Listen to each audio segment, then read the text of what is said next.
시행장입니다. 오늘 시장의 가장 큰 이슈는 단연 삼성전자 7% 급락이었겠죠. 미국 법원에서 열린 애플과의 특허 침해 소송에서 삼성전자가 사실상 완패했다는 소식, 고스란히 그 여파가 주식시장에 전해졌습니다.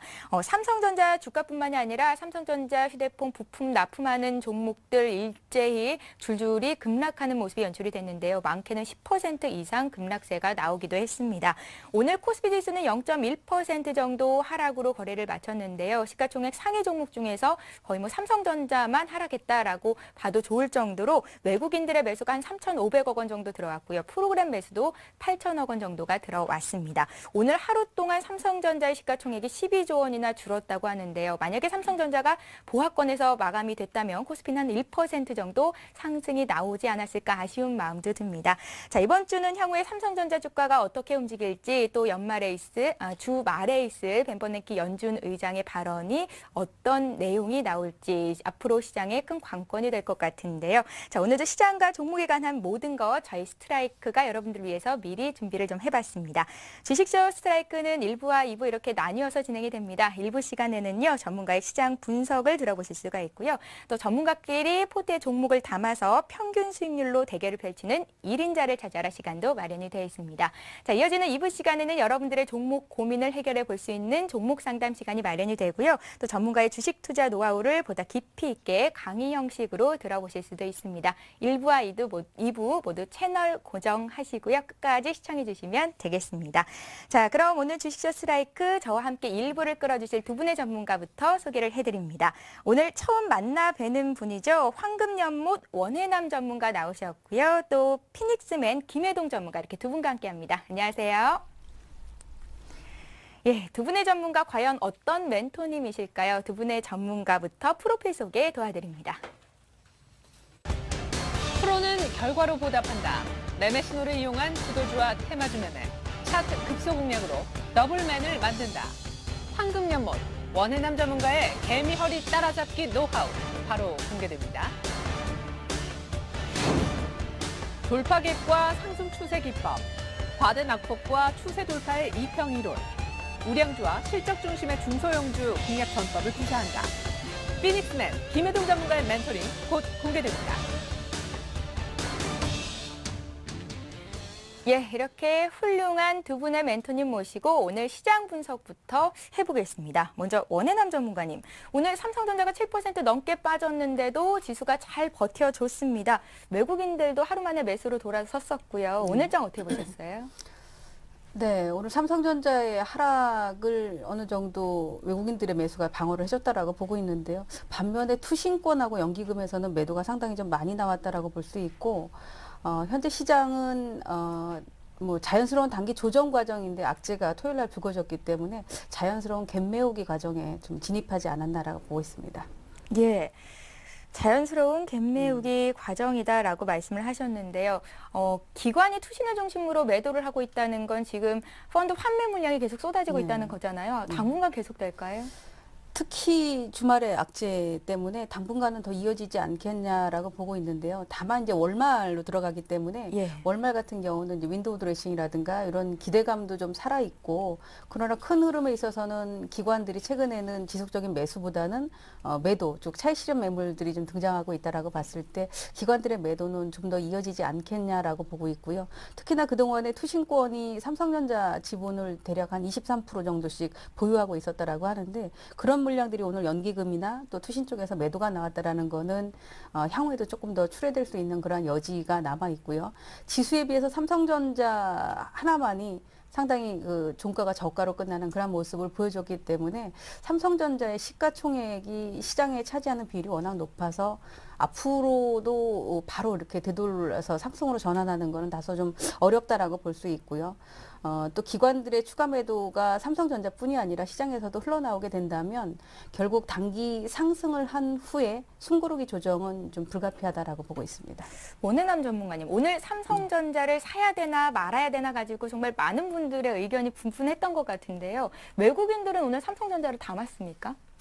외국인들은 삼성전자 전기전자 매수를 상당히 많이 했는데요. 예. 사실 외국인들의 전기전자 매수 하나만 놓고 나서 이들이 가격이 떨어졌다라고 해서 무조건 산다. 뭐 이걸 긍정적으로 저가 매수 기회다 이렇게 보기는 저는 조금 어렵지 않을까라고 보여지는데 기존에 워낙 보유하고 있는 물량도 많았었고 또 오늘이 아니라 이미 최근에 135만 원을 갔었을 때 외국인들은 차익 실현을 하는 그러한 흐름이 나와졌다라고 봤을 때는 단기적으로 매수에 대한 기대감도 좀 있지만 지속성은 조금 떨어진다라고 보고 있고요. 특히 프로그램 매수가 많았죠. 오늘 프로그램이 한 8천억 정도가 들어왔다라고 하는데 지금 오늘 기준으로 대략 한 프로그램이 10조 7천억 정도 예상을 하고 있는데요. 과거 데이터를 놓고 봤을 때 프로그램 매수가 한 12조 정도가 들어오면 거의 주가가 상투 부분에 들어가는 경우가 많았습니다. 그런 점들을 봤을 때 삼성전자가 지금 뭐 오늘 7% 정도 하락을 했다라고 해서 지속 매수가 들어온다라는 거는 조금 어렵지 않나 저는 이렇게 보고 있습니다. 예, 애플과의 특허 침해 소송 결과가 사실 삼성 쪽에 불리할 쪽으로 나올 것이다 예견이 됐었고요. 벌써 2주 전부터 주가는 한 5% 정도 빠졌었는데 오늘 삼성전자 7% 내렸습니다.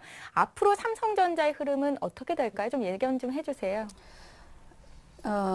저는 이제 주식을 볼 때 물론 이제 기본적인 펀더멘탈이 상당히 중요하지만 주가를 봤을 때 기술적인 지표를 많이 보잖아요. 예. 오늘 최근에 우리가 7월 말 정도에 보면은 삼성전자가 120일선을 아주 강하게 돌파하면서 앞에 고점인 140만 원을 넘지 못하고 135만 5천 원까지 갔다가 현재 다시 그 120일 이동평균선을 개파락으로 내려갔습니다. 예. 그러니까 120일 이동평균선이라는 거는 많은 분들이 알고 계시듯이 경기선이라고 볼 수 있죠. 그렇다면 향후 현재보다도 6개월 후에 삼성전자의 업황 자체는 조금 부진하다라는 걸 예상해 볼 수 있기 때문에 물론 이제 오늘 대량 거래에 또 갭이 발생했다라고 해서 일정하게 축소를 할 수 있는 그러한 여지는 있지만 오히려 보유하고 계신 분들은 매도 전략으로 들어가야 되지 않을까 싶고 이 그 애플 소송권에 대한 거가 사실 굉장히 앞으로 어떤 실적에 대해서는 이 차지하는 비율이 굉장히 높다라고 생각을 합니다. 예. 삼성전자의 그동안의 영업의 호실적은 주로 핸드폰, 스마트폰 관련이었기 때문에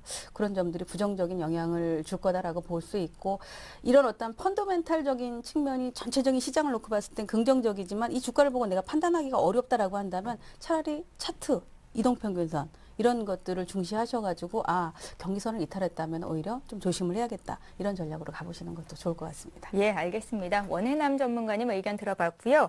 김혜동 전문가님은 앞으로 삼성전자 어떻게 움직일 거라고 보세요? 전체적으로 보면 항상 지금까지 삼성전자를 중심으로 지수가 같이 이렇게 움직이는 그런 경향들이 좀 나타났는데요. 예. 오히려 지금 삼성전자만 빼고 다른 업황들은 굉장히 또 추세적으로 상승하는 모습들이 나타나는 것으로 봐서 그러니까 전체 지수 관련주들은 너무 크게 걱정하실 필요는 없는데 만약에 IT 관련 분야라든가 이렇게 삼성전자처럼 반도체, 뭐 비메모리를 포함해서 전체적인 그런 시장이 한번 이렇게 심리적으로 위축은 좀 당분간은 계속되지 않을까 싶고요. 전체 지수 관련주들을 우리가 과거 대장주였던 뭐 자동차 관련주라든가 화학 관련주, 철강이라든가 이런 분야들을 좀 관심 있게 보시면 오히려 위기는 기회다. 또 이런 모토로 삼으실 때 또 많은 수익을 또 거둘 수 있는 기회가 오지 않을까 싶습니다. 김혜동 전문가님, 예. 오늘 삼성전자 사야 되나 팔아야 되나 또 삼성 관련 부품주 들고 계신 분들 7, 8% 급락하는데 어떻게 대응해야 되는 건지 종목 상담이 꽤 많이 들어왔었거든요. 예, 대응 전략 삼성전자는 아주 짜주세요. 간단합니다. 지금과 같은 경우에서는 무조건 좀 한 가지 좀 당부드리고 싶은데 지수라든가 이런 대형 우량주가 조정이 오면은 그 자리에서 많은 분들이 추가 매수를 해가지고 물타기를 하시는 그런 경우들이 좀 많이 나타나는데 예. 절대로 지금과 같이 전 세계적인 악재가 나오는 그런 뉴스가 좀 나오는 상황에서 우리가 굳이 지수가 빠졌다고 뭐 삼성전자 이렇게 조정이 왔다고 매수하실 타이밍은 아닌 것 같고요. 오히려 좀 더 조정이 오게 자연스러운 현상이 나타나게끔 지수 조정이 겹친 다음에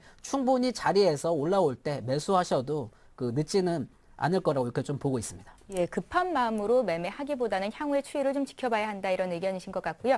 김혜동 전문가님 전체적으로 봤을 때 오늘 시장 어떻게 보셨어요? 오늘 오히려 또 좋은 그런 예상보다는 굉장히 좀 지수가 많이 이렇게 좀 조정이 올 거라고 좀 생각을 했었는데 예. 생각보다는 좀 견조한 흐름들이 나타났었습니다. 기존에 삼성전자가 지수를 견인하는 역할을 했다면 이제는 뭐 현대차라든가 기아차를 중심으로 자동차 부품, 철강, 화학, 그다음 조선까지 이렇게 다양하게 또 항공 이런 다양한 분야들이 이렇게 또 지수 조정일 때 또 이렇게 반등하는 그런 모습들을 나타내기 때문에 그 여러분들께서도 이렇게 그 한 종목만 뭐 삼성전자를 중심으로 지수만 보실 게 아니라 좀 더 넓게 시장을 바라보며 또 단기적으로 상승할 수 있는 폭들이 많으니까 그런 좀 참조하시면 도움이 많이 되실 것 같습니다. 예, 이렇게 해서 두 분의 전문가와 함께 오늘장 정리를 해봤습니다. 이제 저희가 매일매일 내일장 오를 건지 내릴 건지 두 분의 전문가의 의견을 듣고 있는데요. 과연 두 분께서는 내일장 하락으로 점치실지 상승으로 점치실지 지금 바로 여쭤보겠습니다. 먼저 원해남 전문가님, 오늘은 가까스로 소폭 하락에 그쳤거든요. 내일은 어떨까요? 저는 내일은 갭으로 떠서 음봉이 나온다라고 많이 보겠습니다. 빠질 거라고 보시네요. 많이 빠진다는 것보단 예. 갭을 뜬 상태가 이제 얼마냐가 중요한데요.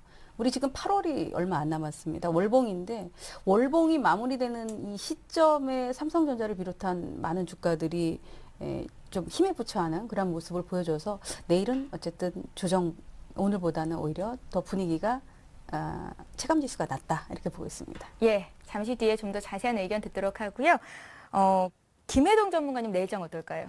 저도 같은 의견입니다. 예. 내일 같은 하락 경우에는 지수가 어느 정도 조정이 무조건 와야 됩니다. 지금 같은 그 장세에서는 지수 조정이 오지 않으면 다른 그 대형주라든가 아니면 중소형 실적 업황이 좋아질 수 있는 기회가 적어지기 때문에 자연스러운 조정은 좀 필수라고 보여지고요. 이런 기회를 통해서 매수할 수 있는 타이밍을 잘 잡으시면 또 짧은 시간 내에 또 수익을 거두실 수 있는 방법들이 있으니까 또 실적 장세 그리고 대형주 중에서 조정이 충분히 나온 그런 대장주들을 잘 살펴보시면 좋을 것 같습니다. 원해남 전문가님, 앞서서 내일장 하락으로 점치셨고 개파락 생각도 있으신 것 같은데요. 장대응도 또 중요한 거잖아요. 개파락이 아니고 예. 떠서 시작을 해서 음봉으로 빠지는. 예, 알겠습니다. 네. 그렇다면 내일장은 대응을 어떻게 해야 되는 겁니까? 이제 많은 주가들이 보통 이렇게 월말 전에 조정을 보이면은 월말에 윈도우 드레싱이 들어올 것이다라고 예. 해서 오히려 이제 저가에 매수할 수 있는 그런 기회가 온다라고 보고 있는데요. 이번에는 조금 달라지지 않나라고 보여집니다. 물론 지금 이 8월 달 장세가 7월 중반부터 1970포인트 정도를 제가 고점으로 봤었는데 그 가까이까지 갔다가 현재 조정을 받을 때는 상승폭의 3분의 1도 조정을 받진 않았습니다. 그러나 20일 이동 평균선이 우상향을 향해 가고 있는 상태에서 오늘 갭락을 했다가 양봉으로 마무리를 졌지만 결국 올라갈 때마다 부딪히는 매물이 상당히 많고 오늘 사실 중요한 거는 무디스의 신용등급 상향이잖아요. 예. 가장 최고의 신용등급이 나왔다라고 하는데 이 신용등급 상향이라는 거가 안 나왔다면 오늘 우리 시장은 어땠을까 이런 생각도 해보게 되고 장중에 잠깐 상승으로 갔던 게 아마 무디스 효과가 좀 있었나 예. 봐요. 오후장에 오히려 더 강했었는데요. 예. 반면에 사실 F라고의 문제는 우리 문제인데도 불구하고 중국이나 일본 증시는 이렇게 강한 모습이 없었습니다. 그런 예. 모습을 본다면 뭐 이번 주 물론 한 주가 꽉 찬 한 주가 되는데요. 오히려 이 주 후반으로 갈수록 약세가 좀 진행되지 않을까라고 보여져서 저는 기관들의 매매 추이를 좀 잘 보고 최근에는 더 중요한 거는 외국인들의 선물 흐름. 외국인들이 주식은 달러가 약한 약세니까 주식은 꽉 채워놓고 있습니다. 예. 그러나 선물 시장에서 어떤 연속적인 매수가 들어오지 않고 있다라고 봤을 때는 그들도 일정하게는 좀 차익 실현하고 있지 않나 이렇게 좀 보고 있습니다. 예, 앞서서 제가 좀 잘못 이해를 했었는데 내일장 갭 상승 출발해서 음봉을 그리면서 하락으로 마무리가 될 수 있겠다. 그러니까 내일은 장 초반에 매수를 하기보다는 장 후반에 그리고 또 이번 주 후반까지 좀 지켜보는 전략이 맞겠군요. 예, 잘 알겠습니다. 김혜동 전문가님께서도 주가 하락을 점치셨는데 그에 따른 대응 전략까지 좀 살펴주세요. 우선 좀 단기적으로 우리가 좀 살펴볼 만한 게 전체적으로 외국인들이 우리 주식시장에서 조금씩 벗어나고 있다.